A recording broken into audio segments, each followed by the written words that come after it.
வணக்கம் மக்களே, welcome to Priya Munesh channel. இன்றைக்கி நம்ம சேனலில் ஒரு மினி விளாக் பார்க்கலாங்களா. தட்டு எல்லாம் எடுத்து வச்சுட்டு எங்கே கிளம்பிட்டேன் அப்படின்னு தானே பார்க்குறீங்க. வாங்க எண்டில் பார்க்கலாம் எங்கே போனேன் அப்படின்னு சொல்லிட்டு. நம்ம நேராக திருப்பூர் பஸ் ஸ்டாண்டு கிட்ட தான் போயிட்டோம். மாமா தேங்காய் எடுத்துகிட்டு இருக்காங்க. தேங்காயும் வாங்கிட்டு கொஞ்சமாக வந்து பழங்கள், எல்லா பழங்கள்லையுமே வந்து பார்த்திங்கன்னா ரெண்டு பழங்கள் எல்லாம் வாங்கிட்டு நம்ம கிளம்பிட்டோம். நேராக எங்கே போனோம் அப்படின்னு பார்த்தீங்கன்னா டீ தூள் வந்து கொஞ்சம் முடிஞ்சிருச்சு. டீ தூளும் வாங்கிட்டு அப்புறம் அங்கே போயிட்டு பேரிச்சம்பழமும் வாங்கினேன். பேரிச்சம்பழமும் வாங்கிட்டு ஸ்ட்ரெயிட்டாக ஆப்போசிட்டில் வந்து பார்த்திங்கன்னா பூ வந்து பார்த்திங்கன்னா எங்கள் ஊரில் 150 ரூபாய்க்கு விற்கிறாங்க. உங்கள் ஊரில் எவ்வளோன்னு சொல்லி கமெண்ட் பாக்ஸில் கமெண்ட் பண்ணுங்கள்.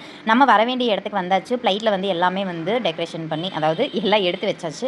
எடுத்து வச்சுட்டு பூவெல்லாம் எடுத்து வச்சுட்டு அதோட வந்து பார்த்திங்கன்னா குருதட்சணையும் வச்சுட்டு நேராக நம்ம உள்ளே போயிட்டோம். எங்கே போனோம் அப்படின்னு தானே பார்க்குறீங்க. பாப்பாவுக்கு வந்து டான்ஸ் கிளாஸ் சொல்லிட்டு இருந்தேன் இல்லைங்களா. டான்ஸ் கிளாஸுக்கு தான் வந்து பாப்பாக்கு இதெல்லாம் வாங்கிட்டு நம்ம நேராக கூட்டிகிட்டு போயிட்டோம். பாப்பாங்க வந்து பார்த்திங்கன்னா ஃபுல்லாக பூஜை பண்ணி அவங்க வந்து பொட்டெல்லாம் வச்சு விட்டு நம்ம மஞ்சக்கயிறுலாம் வாங்கிட்டு போயிருந்தோம். வாங்கிட்டு வர சொல்லியிருந்தாங்க.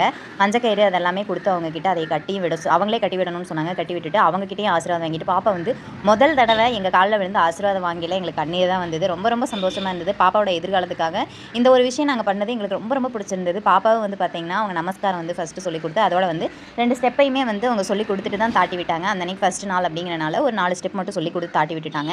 எங்களுக்கு ரொம்ப ரொம்ப சந்தோஷம். இது உங்ககிட்ட பகிர்ந்துக்கணும் அப்படின்னு சொல்லி நினச்சேன். அதனால தான் இந்த வீடியோ போஸ்ட் பண்ணியிருக்கேன். உங்களுக்கு யாராவது நீங்கள் உங்கள் குழந்தைங்க உங்கள் காலில் விழுகையில் எந்த மாதிரி ஃபீல் பண்ணுனீங்க அப்படின்னு சொல்லி மறக்காமல் கமெண்ட் பாக்ஸில் கமெண்ட் பண்ணுங்கள். எனக்கு என்னமோ ஒரு வித்தியாசமான ஒரு உணர்வு. இத்தனை வருஷத்தில் பாப்பா என் காலில் விழுகணும்னு நான் நினச்சதே கிடையாது.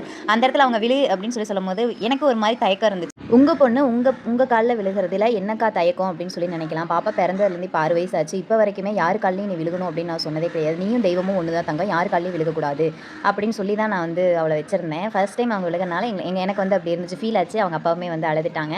ஓகேங்க, இந்த மினி விளாக் உங்களுக்கு பிடிச்சிருந்தது அப்படின்னா மறக்காமல் சப்ஸ்கிரைப் பண்ணிக்கோங்க. தேங்க்யூ ஃபார் வாட்சிங். பாய்.